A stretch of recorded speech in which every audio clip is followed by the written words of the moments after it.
ధనుడు మిగిలిన ఘట్టం ఒక్కడిగానే నిలబడి యుద్ధరంగా నిండుగా చేసిన ప్రతాపం.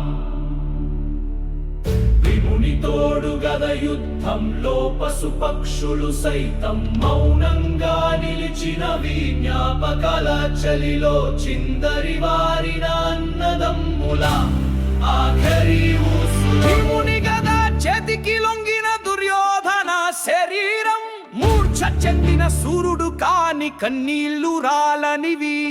ఆయన బంధువు కాని శత్రువు కానని అక్షణం భిన్నంగా మారింది ప్రతిష్టకు పోయిన ప్రాణం. కౌరవుల రక్తాన్ని చివరగా వెలిగించింది.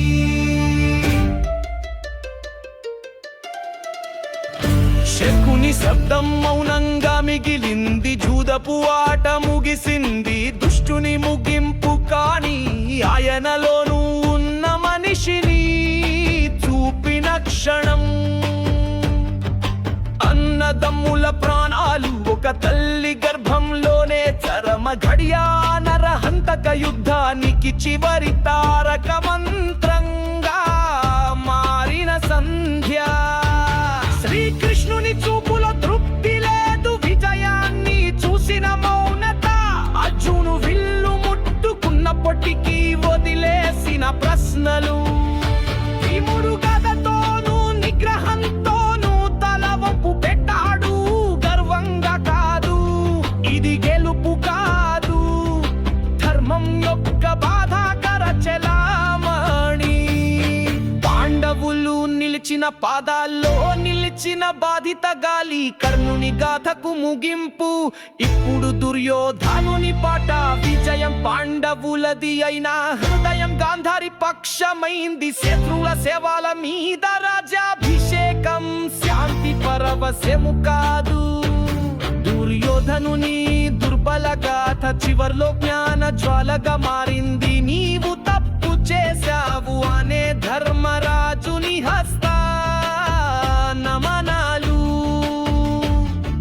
కృష్ణుడు మౌనంగా చూసిన ఆ చివరి వీరనాట్యం గర్వానికి అంతం పట్లించని మార్గానికి పరితాపఘట్టం. యుద్ధరంగం నిశ్శబ్దమైంది. సింహాలు నిద్రించాయి. రథాల చక్రాలు నిలిచాయి. ఖడ్గాల మెరుపులు మసక బారినవి. పాంచజన్యం శబ్దం నెమ్మదిగా ఆగిన గాథ సమయం శ్వాస తీర్చింది. కౌరవుల సైన్యం శూన్యంలో కలిసిన క్షణం అంతిమ తలపు.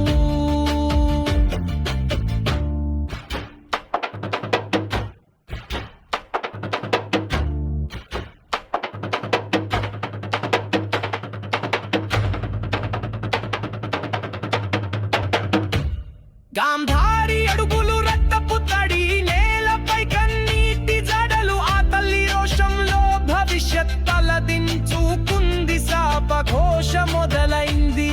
అన్నదమ్ముల పోరు చివరకు ఓ తల్లి ఒంటరితనం. ధర్మానికి గెలుపు కాని ప్రేమకు పతనం. పాండవుల చిత్తశుద్ధి అహంకారానికి కాదు. బాధిత ప్రజలకు ధర్మరాజుని వేద ఘోష. శాంతి రాజ్యానికి నాంది. శ్రీకృష్ణుడు రథం వెనక నిలబడి ధర్మ పథాన్ని చూశాడు. కురుక్షేత్రం ఎపి కాదు, మానవతకు పాఠశాలగా మారింది. ధర్మరాజుని పట్టాభిషేకానికి ఋషుల శుభాశీస్సులు, పెద్దల ఆశీర్వాదాలు, ప్రజల